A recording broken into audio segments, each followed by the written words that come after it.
आप देख रहे हैं नाज़रीन मिलाप न्यूज़ नेटवर्क, और इस मिलाप न्यूज़ नेटवर्क की आज की हमारी इस अहम पेशकश में हमारे साथ दो नन्हे मुन्ने मेहमान। आपको बताते चले नाज़रीन कि ये दोनों जुड़वा बहनें हैं, चिश्ती सिस्टर्स के नाम से मशहूर। और आपको बताता चलूँ कि हाल ही में इन्होंने जॉर्जिया में मुनक़्क़िद होने वाले आलमी वुशु चैम्पियनशिप में गोल्ड मेडल और सिल्वर मेडल हासिल कर न सिर्फ अपना बल्कि जम्मू कश्मीर और पूरे मुल्क का नाम रोशन किया है। आज हम इनसे इनके इस सफ़र के हवाले से चंद बातें करेंगे। सबसे पहले बहुत बहुत इस्तकबाल आप दोनों का। Thank you so much. Okay Aira, मुझे बताइए सबसे पहले कि आपने जब आलमी सतह पर इस मेडल को जीता उस वक़्त क्या जहन में चल रहा था? जब हम आउट ऑफ कंट्री गए तो काफ़ी ज़्यादा प्राउड फील हो रहा था, क्योंकि इंटरनेशनल की बात थी। तो मतलब कहीं ना कहीं उम्मीद थी कि क्योंकि हमें सर ने काफ़ी अच्छी ट्रेनिंग कराई थी, उम्मीद थी कि मतलब मेडल तो लाना है ही। और हमारे सर को हमसे बहुत उम्मीद थी, मम्मा पापा को काफ़ी उम्मीद थी, हमें खुद भी उम्मीद थी। तो फिर जब गोल्ड आ गया तो काफ़ी खुशी मिली, काफ़ी प्राउड फील हुआ। अच्छा, हमने देखा कि जो आपका फ़ाइनल हुआ उस फाइनल में दोनों जुड़वा बहनें और दोनों के मद्दे मुकाबिल हैं, तब कैसा लगा आपको? पहले जब हमें पता चली कि एक साथ फाइट है तो हम काफ़ी हैरान हो गए थे। फिर उसके बाद हमने सोचा कि हमने एक दूसरे से बात की, हमने कहा कि पुता मतलब मैं इसको कहा कि आयरा हम लोग फिक्सिंग नहीं करेंगे, जो हम लोग को जो जैसा खेलता है वैसा ही खेलेगा और जो डिज़र्विंग होगा वही जीतेगा। एटलीस्ट कहीं ये भी तो मन में होगा कि चलो कोई भी जीते मेडल्स तो अपने ही घर जाने हैं। हाँ, मतलब ये तो था ही कि मतलब किसी का भी गोल्ड आए घर ही आना है। बट हमने अपना बेस्ट, हमने ये सोचा था कि अपना बेस्ट देंगे, अपनी बेस्ट फाइट करेंगे और जो डिज़र्व करेगा उसी का गोल्ड आएगा। अब ये सोना हासिल करते वक्त ज़ाहिर है बहुत सारा सोना, यानी कि आपकी नींद ख़राब हुई होगी, एक तवील जद्दोजहद रही होगी। किस तरह का ये सफ़र रहा, किस तरह की प्रैक्टिस रही, कोई मुश्किलात वगैरह पेश आई? काफ़ी हर्डल्स आई थी, बट हमारे सर ने मतलब हमें मतलब हमारी सोच ऐसी कर दी कि कभी रुकना नहीं है। उनने हमें ट्रेनिंग कराते गए, वो कोविड हो किसी को कैसा भी टाइम हो। तो काफ़ी हार्ड वर्क कराया उन्होंने। सुबह प्रैक्टिस हम 4:30 बजे जाते थे, सर फ़ोन करते थे, वो बाहर ही आ जाते थे और हम प्रैक्टिस के लिए चले जाते थे। शाम को भी प्रैक्टिस होती थी हमारी। काफ़ी हार्ड वर्क किया हम पे और तब जाके हमारा इंटरनेशनल में गोल्ड आया। चलिए, हार्ड वर्क बहुत मैटर करता है, लेकिन साथ ही मैटर एक चीज़ करती है कि आपको उस तरह का प्लेटफॉर्म मिल रहा है।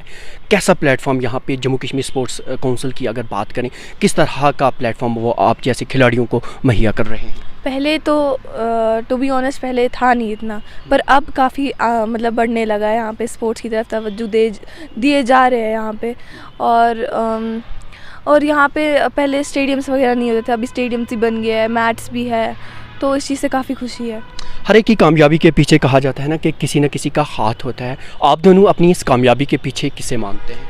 हमारे कोच आसिफ सर को मानते हैं। वो काफ़ी डेडिकेटेड कोच है, उन्हें काफ़ी हार्ड वर्क किया हमारे ऊपर। आपका भी? मेरे पेरेंट्स की तरफ भी जाता है, उनका सपोर्ट नहीं होता तो हम यहाँ पे नहीं होते। एग्जैक्टली यही मैं जानना चाहूँगा, कैसा रद्द-ए-अमल रहा आपके वालिदैन का, आपकी वालदा, आपके वालिद, जब उन्होंने सुना कि आपने इंटरनेशनल लेवल पे इस तरह के जीत जो है वो हासिल की?